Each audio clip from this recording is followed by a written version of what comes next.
I am enormously pleased to be able to welcome Texas Railroad Commissioner Michael Williams to the College of Liberal Arts today.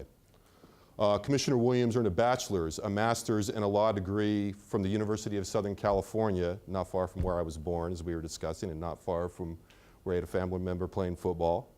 And though this has perhaps led to some degree of conflict during recent weeks, but we'll leave that alone. He was initially appointed to the Texas Railroad Commission by then Governor George W. Bush in December of 1988, and subsequently chaired that body for 4 years between 1999 and 2003. He has been twice elected to the commission by the voters of Texas, and he is, frankly, a historic figure. He is the first African American in Texas history to hold an executive statewide post, and at this moment is the highest ranking African American in the Texas state government. You know, I really leapt at the opportunity to invite Commissioner Williams to campus, you know, in part, I confess, because I've seen him give rousing political addresses on a couple of occasions. I'm happy and very interested to have him here to talk primarily about policy, specifically the role of coal and other forms of energy in Texas' future. But in our chat right now, he also graciously agreed to take questions afterwards in any and all topics, and having chatted with him a little bit, I hope you'll take him up on that, because if you won't, I will. So please join me in giving a warm welcome to Railroad Commissioner Michael Williams. Welcome. Thank you. Thank you. Thank you.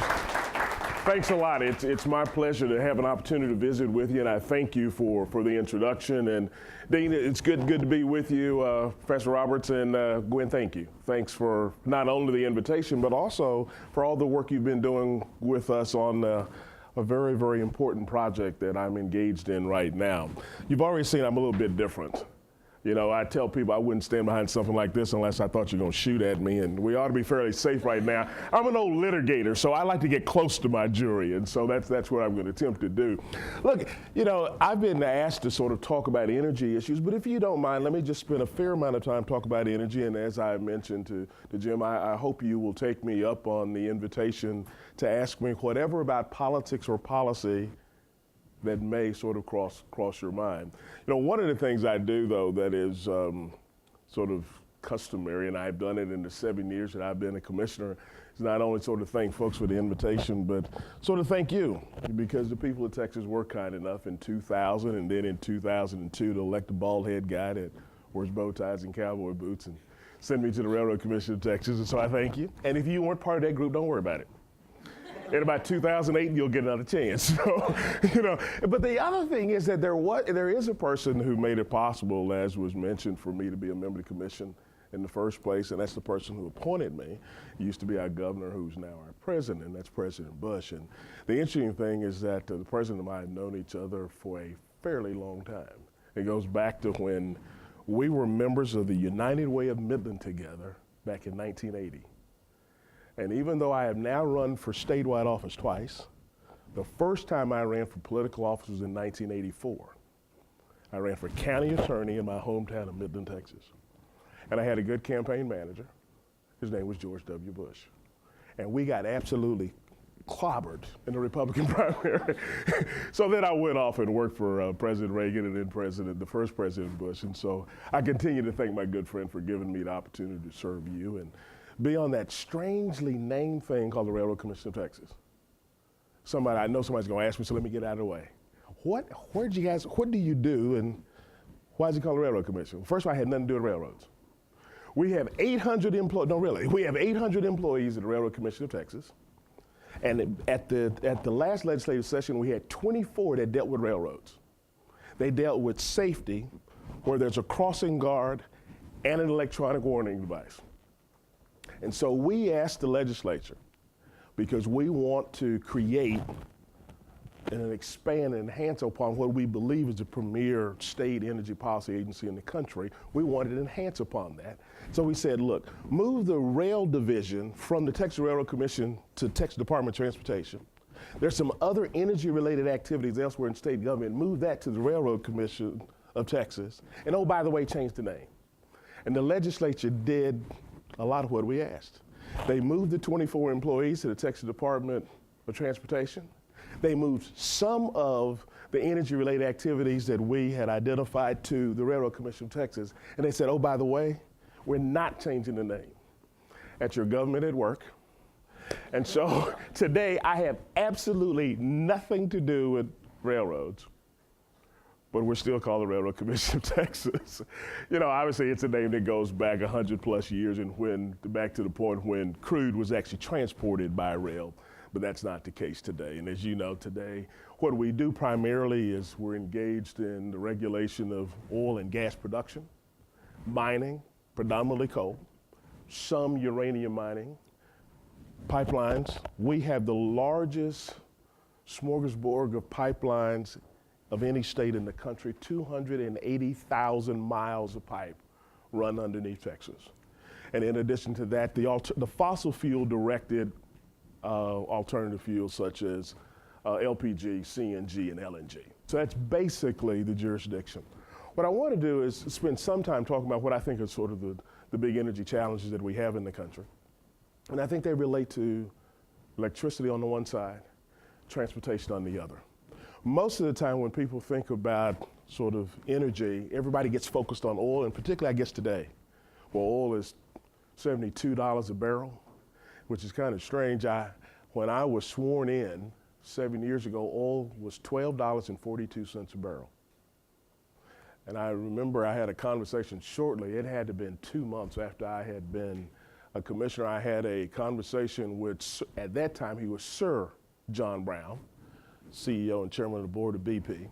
He's now Lord John Brown. And I asked Sir John Brown, I said, what can you tell me about what I should expect for my career as a railroad commissioner, however long it will be? He said, constant and volatile change. You know, you think about 7 years ago, crude was at $12.40 some odd cents a barrel. You think about at that period of time, nobody thought about China as a large consumer of crude oil. We actually every year have something in the Railroad Commission of Texas that we call the State of Industry. We invite all of the players in the oil and gas industry and other energy related activities around the state to come to the commission, talk to us about what they think is important. And at that time, crude oil prices were enormously low and the room was packed. And we had operators, one after the other, come up in front of the three commissioners and just lambast commissioners about why prices were so low, and they wanted us to go out and sue the Venezuelans and sue the Saudis for dumping crude on the market, all kinds of things. And former railroad commissioner and former Congressman Ken Hands came up and he said, why don't you guys leave these commissioners alone? What you really need to do, quit fussing at them, go to China and see if you can urge the Chinese to quit riding bicycles and buy cars. Well, it didn't happen exactly like that, but that's exactly what happened. Just last, Chinese were using about 3 million barrels of crude a day. Today, they consume about 6 million barrels of crude, and just in '04 alone, they increased 1 million barrels of crude in 1 year. That was a 19% increase in Chinese consumption in '04. That's 40% of the global increase in consumption of crude, the new increase in consumption of crude, driven by one country that has enormous opportunity because of its population for increased demand. But in terms of the challenge that we have, I think it really comes down to what we're doing in electricity and what happens in transportation fuels. So the electricity side, most of us typically don't think about the energy demand from electricity. But if you think about across the realm there, 40% of our energy demand goes to the generation of electricity. Only 30% of U.S. demand of energy goes for the consumption of transportation fuels and another 30% for heat. And when you look at that 40%, that's electricity. The interesting thing that we see, demand's going to increase. Because what do? You got a DVD? Yeah, you know you got DVD. You got DVD and a CD and microwave and BBDs. Well, that's something else. But BBD, that's something else. But that doesn't plug up. But anyway, you got all that stuff that we plug up that's burned up electricity.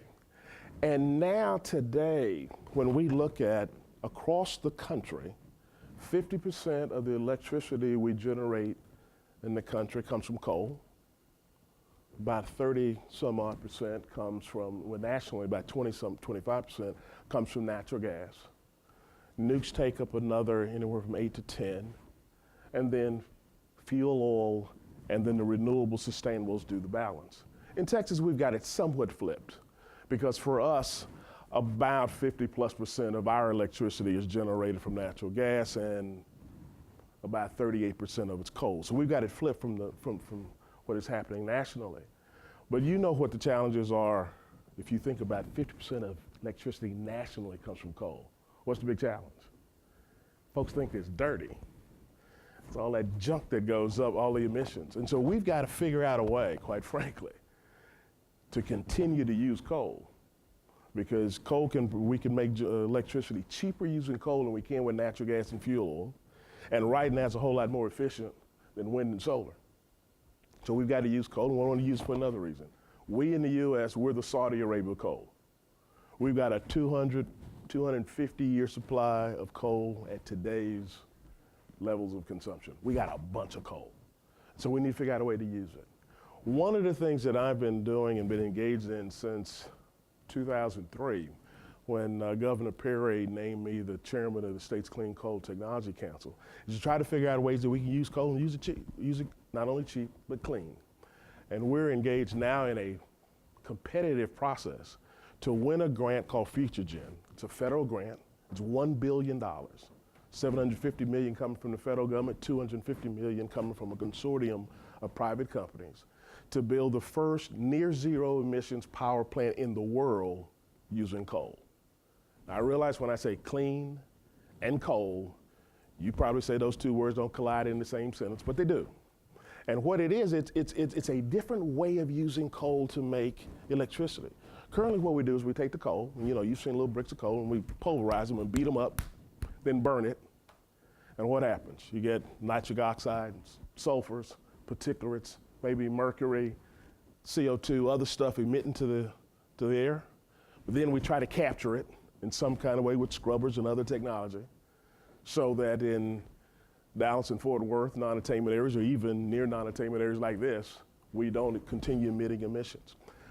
This process that we'll be using in FutureGen is called gasification. It's a chemical process. And it takes the nitric oxide and the sulfur and the mercury out of the coal before it's burned. And that process then creates a synthetic gas that's rich in hydrogen.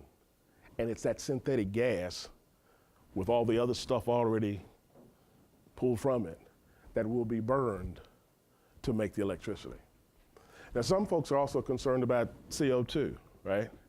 Because we've been told, whether we believe it or not, some of us believe it, some of us don't.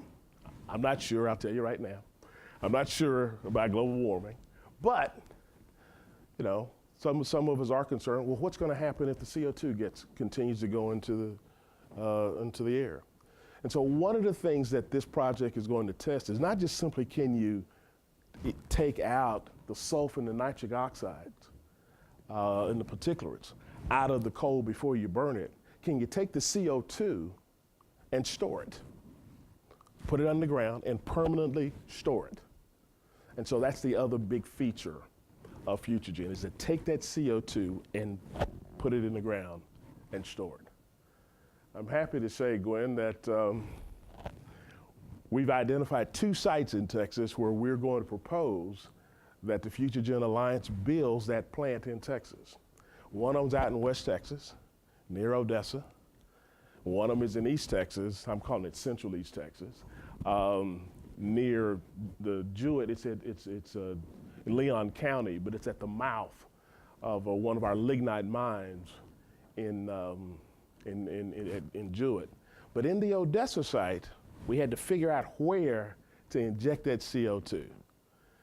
And the University of Texas, you own all that land out there that's to benefit the PUF fund. And we're in the middle of negotiations that look very, very well right now for us to partner with the university so that we can inject that CO2 that's required in this project on university lands. And so I thank you again for all of your help in arranging for those conversations. But that's part of it. The other thing that's interesting about FutureGen is that we've got aging oil fields in the state. And you can use CO2 to bring new life to aging oil fields, oil reserves. Today in the country, in West Texas, in the Permian Basin, we lead North America and enhanced oil recovery using CO2. And so this CO2 now can also provide new life so we can bring up new barrels of crude. Now, that's on the electricity side, but what about the transportation side? I think all of us are probably getting a little nervous about where gasoline prices are going. I know I am. I have to drive, my wife and I maintain a home in Arlington, but by law I have to live here. So I vote here. Let me look in the camera. I vote here. My driver's license says here, and I have an apartment here, but the wife is in Arlington. So I make that drive every week. So I know how much gasoline is, you know, and I recognize the increase in gasoline prices. And what's interesting is about 66% of the crude we consume in the country right now goes for transportation fuels. Another 25% goes for industrial purposes, and you know, we've got about 6.5% of the next goes for the generation of heat for residential and commercial customers, and then only about 2% is used for electricity. So what do we do about crude? Because we've got some challenges. We got some challenges because some people believe that, let's say the threats are, some people believe that we are either there or approaching sort of the peak production of inexpensive conventional crude. We also know that crude is susceptible to international political challenges, whether they be what's happening in Iran, Iraq, Sudan, or Venezuela. Since Chavez says if we attack him, he just said this just recently, we attack him, he'll blow up the oil fields. Same thing Saddam Hussein said. But it still, there are those political issues, international political issues that can impact crude. We just learned through Hurricane Katrina and Rita that obviously crude oil production and our gasoline is subject to natural issues as well, hurricanes and things of that nature. And then we've got sort of what I mentioned that sort of earlier, the competition that we in the U.S. today have with emerging economic powers such as China and India and their consumption of crude and their prospect for increased sort of consumption. And I think there's sort of three things that we can do. Obviously, a couple things we can do. First of all, we got to produce more crude here domestically. And the second, it's going to be a question of using, you know, advanced technology and doing some research and development. But we can move from that thing called coal again, not just from coal to make heat or coal to make clean electricity, but coal to make transportation fuels. And you think about it, well, how in the world are you going to get a coal into a liquid form that I can put into my car? And one of the things that we can do is just follow the lead of South Africa. You know, at the point of several decades ago when many countries around the world were not trading with and not dealing with the country of South Africa because of apartheid, and countries would not sell crude to the South African government. South Africa said, well, what is it that we have that we can use that we can make fuel? And it was coal. And they developed the coal to liquids technology. And right now, about 25% of their transportation fuels in South Africa come from coal. And so that is one of the things that obviously I think is helpful for us, and it just happens to be that coal to liquid fuels is a whole lot cleaner than the gasoline that we are burning today. The coal to liquid fuel that South Africa burns today is cleaner than the gasoline that we burn.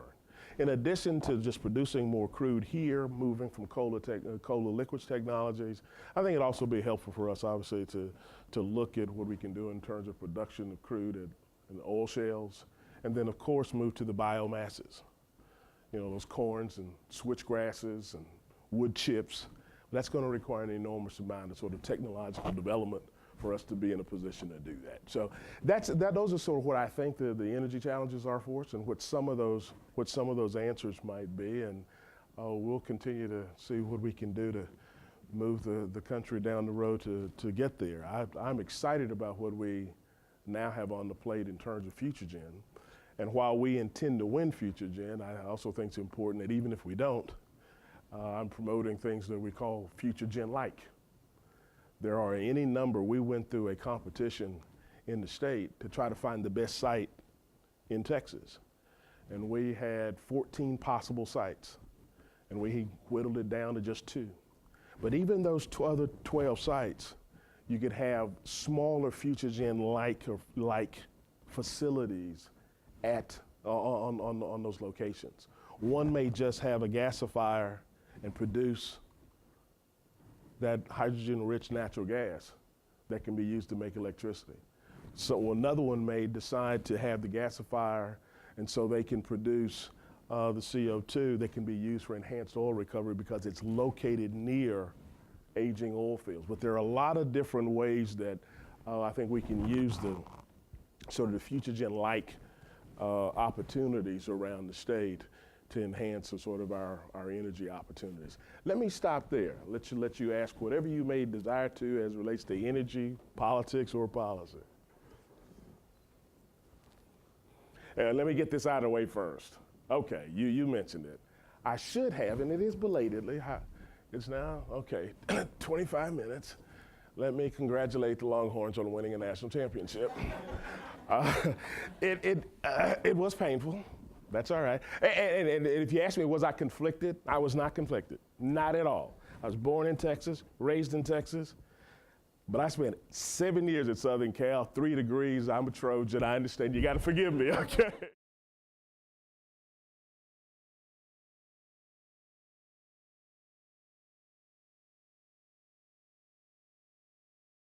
Well, it's a chemical process, and so what ends up happening, and you know, I'm not the chemist, but let me give you the non-chemist lawyer explanation. What happens through gasification is a process is a combination of fluids, mostly water, temperature, and pressure. And what it does is make different combinations. And so what's there combines to make synthetic gas, combines to make CO2. And the only thing that really is left is a slag of sort of small amounts of basically sulfur. And that sulfur we can then treat as we do other sulfur and waste. You can sell it. But what ends up happening through this chemical process, you create other kinds of chemicals, namely this hydrogen-rich gas and the CO2, which you now have to store and sequester. But that's what happens with it.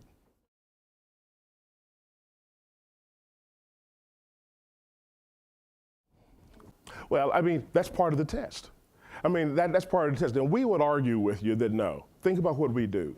Every year in the Permian Basin, we inject 20 million tons of CO2 in the Permian Basin every year for enhanced oil recovery. This project in FutureGen is to inject 1 million tons. So this is what we do right now is a magnitude of 20 to 1 more what we do right now.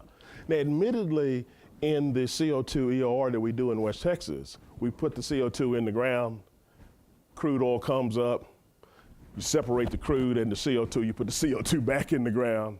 So it's not designed to stay there. This is designed to stay there permanently. But God has been real good to Texas. We have, obviously, formations in Texas, not only where we took crude oil and natural gas out of that kept the CO2 and natural gas naturally from moving other places, that you can put the CO2 back in. And so the idea in this one is to take salt formations where they have large, thick, and this is about 8,000 feet. And so in the project, obviously it's below usable quality water. So where you're injecting the CO2, there's no water down there. There's nothing that we're using down there. And then there is a cap, just so happens out in the Odessa side, there is a salt cap of several hundred feet above. And it just so happens a salt cap of several hundred feet below and a large wall of several hundred feet on the sides, and this is going to be injected in there. There's no real likelihood it's going to come out, but one of the things that we're required to do is have measuring, monitoring, and verification equipment on the surface to make sure that none of this stuff comes out. That's part of the test.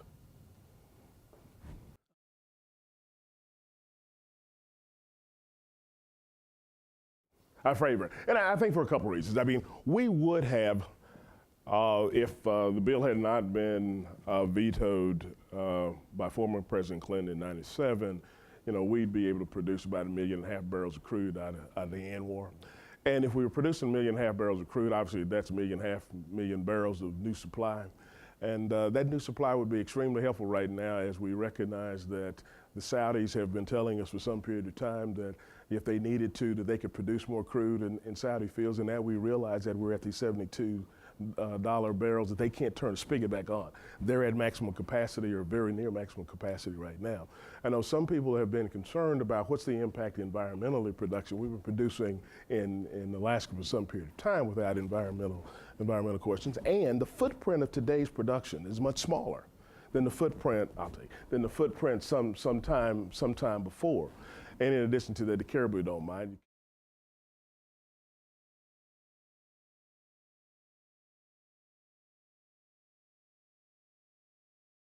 It's an environmental project.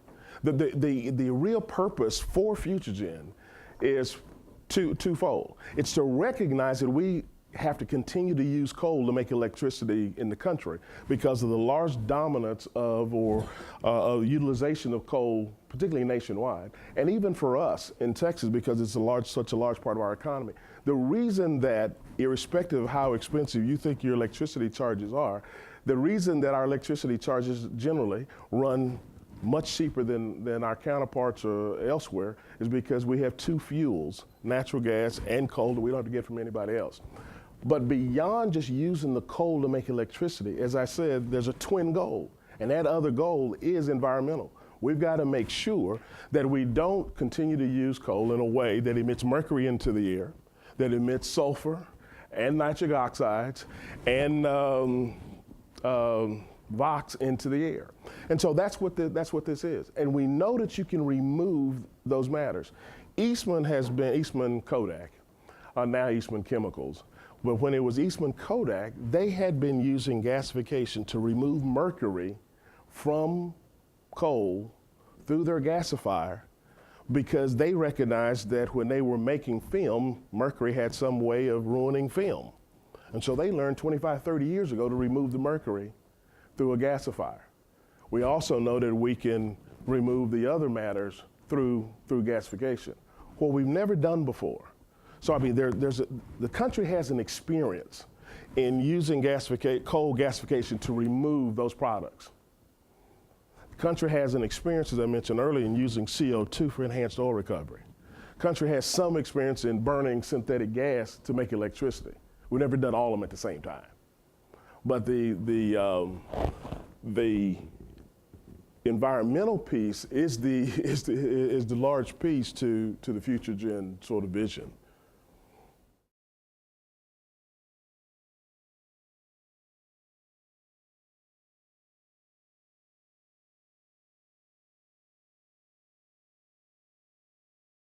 And I think in terms of the continuum, starting from where we are now, and looking on the transportation side, as opposed to the electricity side, looking on the transportation side, we have obviously gasoline for the most part. We have what I will call the fossil fuel directed alternatives such as LPG and CNG. And then as you look at, I think, sort of coal to liquids, and I think hydrogen is probably out sometime. I realize the president has said that he'd like for us to be able to drive around in our jets and hydrogen fuel cars by 2025, and we may or may not get there. But we'll have to figure out some kind of way to commercially make the hydrogen. Interesting thing, coal gasification gives us a way to create the hydrogen that will be needed for that hydrogen economy. I think we'll eventually get there. But in the meantime, I think the transition, and part of that transition is going to be things sort of like coal liquids in the meantime.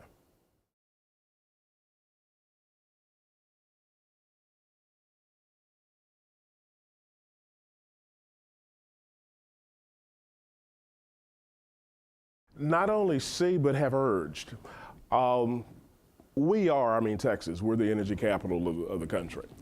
And when you think about the resources that we have, not only do we have natural resources, whether it be crude and natural gas and coal, but we also have sort of the brain power. And of course, we need a whole lot more of that scientific and technologically based brain power in the state. But it seems to me that while many of us would have urged the administration to sort of follow the lead of a New York Times writer and sort of, declare that we were going to sort of set out and try our best to, sort of solve the energy issue, particularly as it relates to transportation fuels, by some period of time and sort of set the entire country on that course. That has not happened yet. Perhaps the leading energy producing state in the country can do that. And one of the things I think several of us have thought about, in light of the fact that the state now seems to be in the position where it enjoys an $8 billion surplus, which does mean the government took more of your money than it needed. But there's an $8 billion surplus. If it were to spend some of that on something and to invest some of that into something, it may be, I think, extremely helpful to invest it in terms of energy research and development, so that we can, because we as a country and as a state, we cannot continue, particularly on the transportation side, to allow ourselves to stay tied to crude oil for transportation. That is not going to be healthy for our national economic interests in the future. And we're going to have to, I think, in a hurried way, get prepared to sort of move to sort of the next, whether it's hydrogen or whether it is those fuels that I will call sort of bridges, if you will, to that hydrogen economy. We need to move in a hurried way to that next level.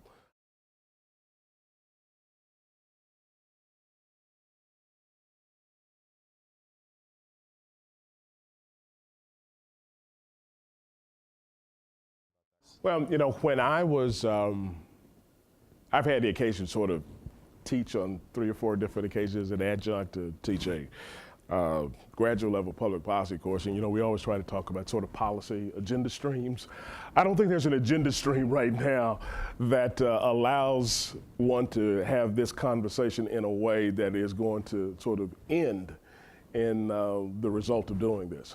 So I think, because right now everything is focused on what we're going to do about property tax on narrower issues, not this sort of large new kind of issue. It's what are we going to do about property taxes, and if so, what are we going to later? Then what if anything we're going to do about new money to schools? But it is an opportunity for us to have a conversation, and I think most new issues you have to have the conversation with the legislature on several occasions before they actually win, and so that's why in presentations before energy committees, natural resource committees, it's important for me to continue to urge the fact that we need to be putting energy in the research and development demonstration, that we need to not only try to win FutureGen, but win other kinds of large energy-related competitive projects such as FutureGen. But we're not going to win it in January of '07. Hopefully we can win it in January of '09 or maybe January 11. But the optimist that I am even recognizes that I don't think that I can win that one in January of '07.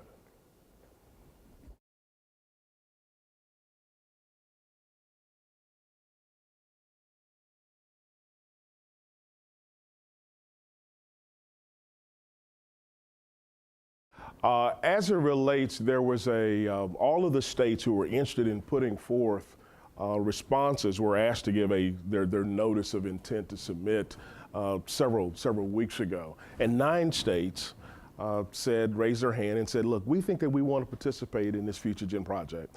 But of those 9 states, there were combined 22 different sites. And we have yet to submit our responses, and we'll submit it on May 4th. And we've already made a determination we're going to submit too. But I would imagine there are going to be several states that will submit to, and that's because the RFP allows states to make more than 2 submissions. Now, why 2, and why not just 1? What I did is that, as I said, we had a competition, basically, sort of like what we're having at the federal level, among the state, and asking various councils of governments around the state to help us identify what they thought would be the best site, recognizing what were sort of the major pieces of the RFP. Where's coal? Do they have rail lines to rail it in? Do they have pipeline to get the hydrogen and the CO2 out? Is it in a hurricane environment? Does it have seismic conditions such that if we had an earthquake, then maybe you might end up having a release of that CO2 that was in those in that formation that I thought would be obviously enormously safe. So there's a whole range of obviously criteria that we have to sort of attend to.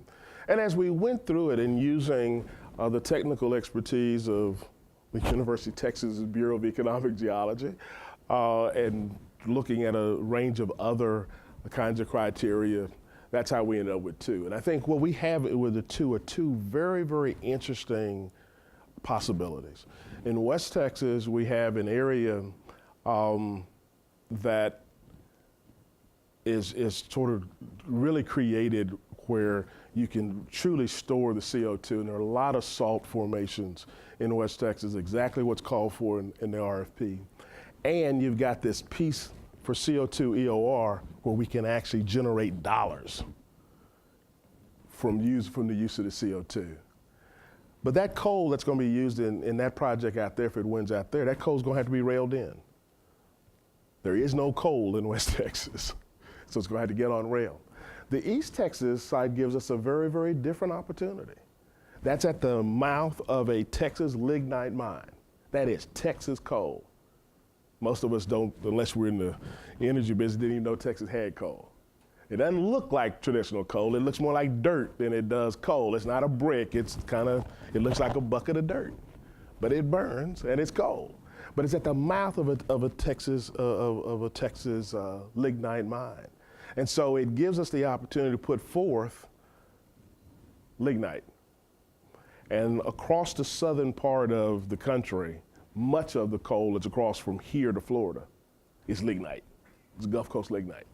And so that may be attractive to them. So they have 2 very, very different kinds of proposals that they'll have an opportunity to look at. And they'll make a decision as to which one, hopefully, which one of those 2, as opposed to which one of the other 22 will get elected. In terms of sort of competing interests, you mean between crude and natural gas or producers, and what do you mean?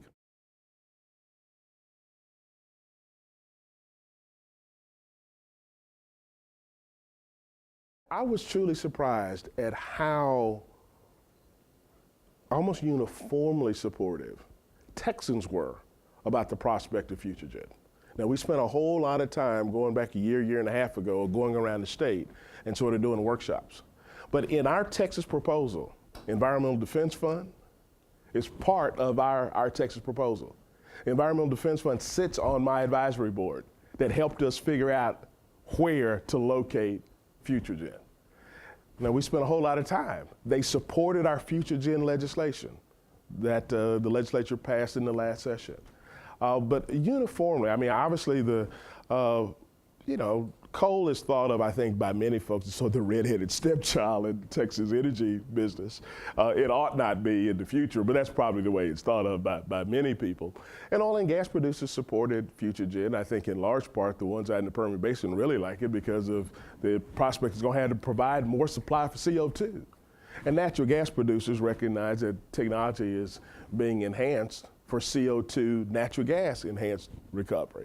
And so they're on board, even though it's not really, about oil and about crude. It's about the environmental issues that you raised.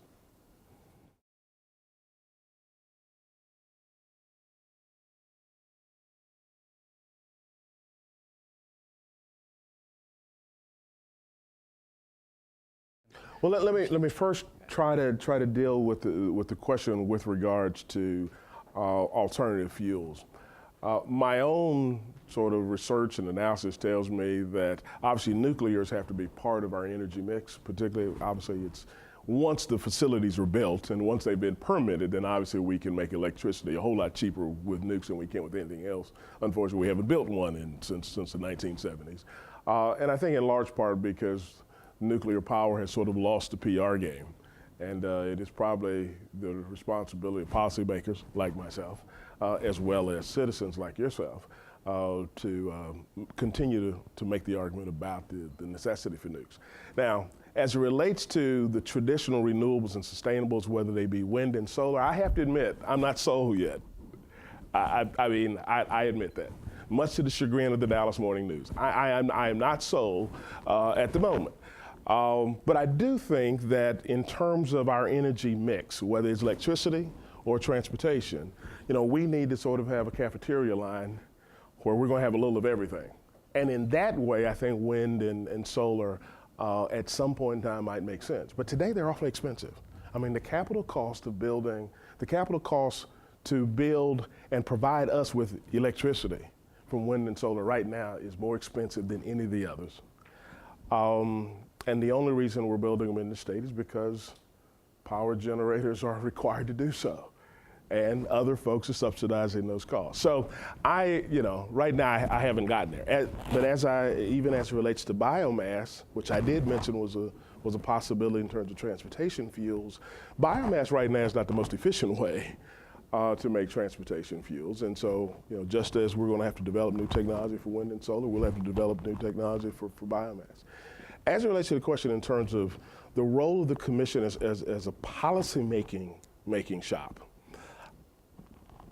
that's what I think we see as, while the Constitution basically sort of drafts us as a regulatory body, I think all three of us recognize sort of the responsibility and the role that we have as policymakers, and that's part of why I'm here.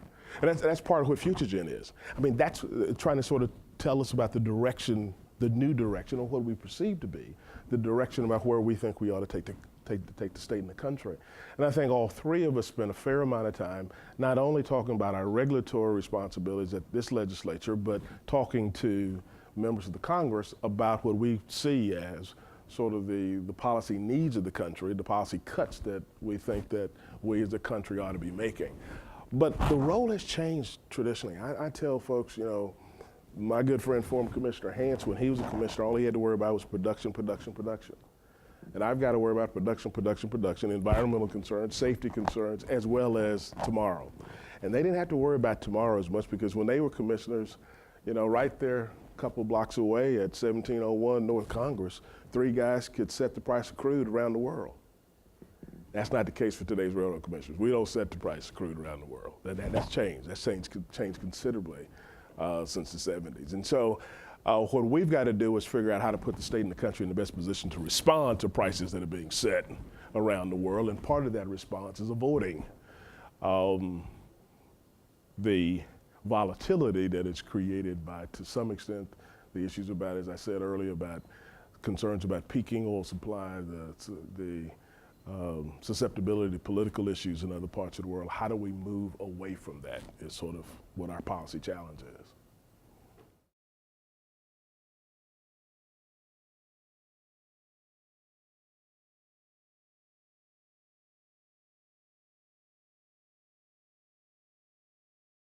I think in many ways the effort, let's talk about the why. I mean, sometimes, I thought you were asking me that, sometimes people ask me, why in the world are you a Republican? Which I always find to be a fairly interesting question. But I tell folks, and I firmly believe I'm a Republican because I'm black, not despite it. I mean, it was this whole range of issues that relate to what I think is a success for the African American community that I think sort of fall in line with my notions of being a Republican and my notions of being conservative.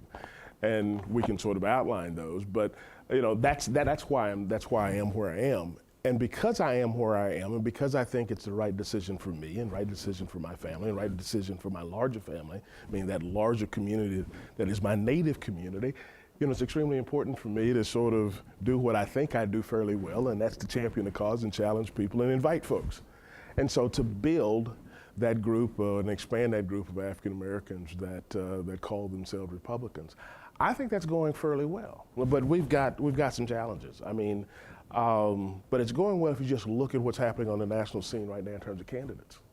You have an African American who now has the nomination for the United States Senate in Maryland, the current Lieutenant Governor. You have an African American who as a Hall of Fame football player that played for the Pittsburgh Steelers. I know him as a average long jumper on the USC track team when I was an intermediate hurdler on the USC track team, Lynn Swan, running for governor of Pennsylvania, an African American Secretary of State running for governor Ohio, an African American running for the United States Senate in Michigan. So, I mean, right now, if you look at what's happening in terms of statewide elections, there are more African Americans running for statewide elections. I mean, the top 2 seats as Republicans than there are as Ds. But we've got some challenges. There's no doubt about it. You know, if you had heard me give a speech to African American audiences as I do, I typically say, you know, what we have to do in order to track, we don't have to change who we are. But we do have to remember some things. I mean, when we see wrongdoing, we got to say we see wrongdoing. You know, when we see something stupid, we got to say we do see something stupid. And I'll share an experience with you. It had to have been maybe five election cycles ago. And you may remember when some knuckleheads were going across the South burning churches. And at the time, I was giving advice and counsel to Republican candidates who were running against Democrat incumbents for Congress, and somebody finally burned a church outside of Dallas. And I said, you know, you might want to send out a press release to say that the burning of this church is a bad thing. You're running in an area where that congressional district is about 35% African American. And the candidate called me back and he said, well, Michael, I talked to my advisors and they said that I shouldn't do it. And I said, no, think about it again, call me back. And he called me back and he said, my advisors told me, don't do it. And two things happened about that I think is instructive. The first one was my wife and I were going to hold a fundraiser for this candidate at our home with what I would call non-traditional African-American Republican donors, black folks. And Donna said no man was going to come into her house and raise money who didn't have the sense to say the burning of a church was a bad thing. So that's the first thing that happened. Second thing that happened, you know, he had all these proposals where he wanted to talk about, you know, school vouchers and how you move mothers from welfare to work and entrepreneurship. He had all these great ideas, you know, these great initiatives on paper. And he called me and he wanted to know why African-American ministers wouldn't call him back. And I was reminded of something that Lee Adwater said years ago. He said, you know, people don't care what you know until they first know that you care. One of the things that we have to do as a party, when we see stupid stuff, is to say it's stupid. One of the things you'll probably hear me talk about at this convention is what I think is the role for us as, not Republicans, but a role as Americans in terms of Sudan. And not only in terms of our giving to humanitarian efforts and not only our praying, but, you know, on two occasions, unfortunately, I've been trying to talk to our pension fund, Texas pension fund directors for Employees Retirement Fund, as well as Teachers Retirement Fund. My parents are retired teachers. And see if we would encourage those funds to divest in companies that are doing business in Sudan. So, I mean, all of those kinds of things, I think, will inure towards us making some progress. And if we had not made progress in terms of the African-American vote, George Bush would not be president today. It's what he was able to do in moving in Ohio from 9% to 14%, what he was able to do in Florida in sort of the same kinds of magnitude of increase in African-American votes allowed him to be president today. And I've had a lot of fun. You probably heard me, and I'll share it with them. You probably, you know, in the last election cycle, I got to go around the country as part of a trio and going into predominantly African-American audiences. I had on one side, I had Miss America from 2003. And on the other side, I had boxing promoter Don King. I had the beauty and the beast. But if you haven't campaigned with Don, you just haven't campaigned. I mean, there's nothing like campaigning anywhere with Don King. We were in front of a train station in New York City. Don was standing in the middle of the street with 3 lanes of traffic going this way, 3 lanes of traffic going the other way, 2 American flags standing in the middle of the street. Vote for George Walker Bush. Vote for and I mean, traffic stopped. Because when you see a troll doll standing out in the middle of the street, you know, I mean, traffic just stopped. I mean, but Don was just phenomenal in campaigning for the president, and I'll do that. I think the other thing that's happening on that front is that with Michael in Maryland and Ken in Ohio and Keith in Michigan and Lynn in Pennsylvania and hopefully myself and Wallace and Dale here in Texas and other African-American statewide elected officials, that generation grew up in,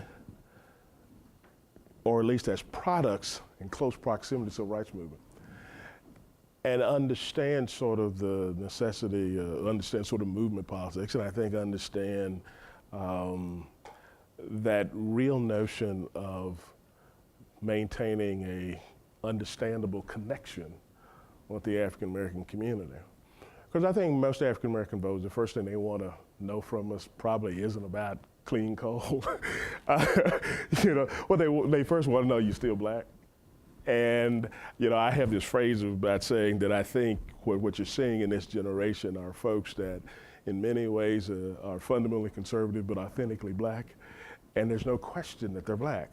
And that's going to go a long way in terms of expanding the opportunities for African Americans, expanding sort of the attraction of African Americans to the Republican Party will be elected officials and African American elected officials and others who least that old canard about they've left us isn't part of what won't be as easily made. Yes, anybody? If there are no other questions, we're going to thank you very much for coming. Thank you. Thank you. My pleasure. My pleasure. Thanks very much. It was really Thank you. quite good. Thank you. Appreciate it.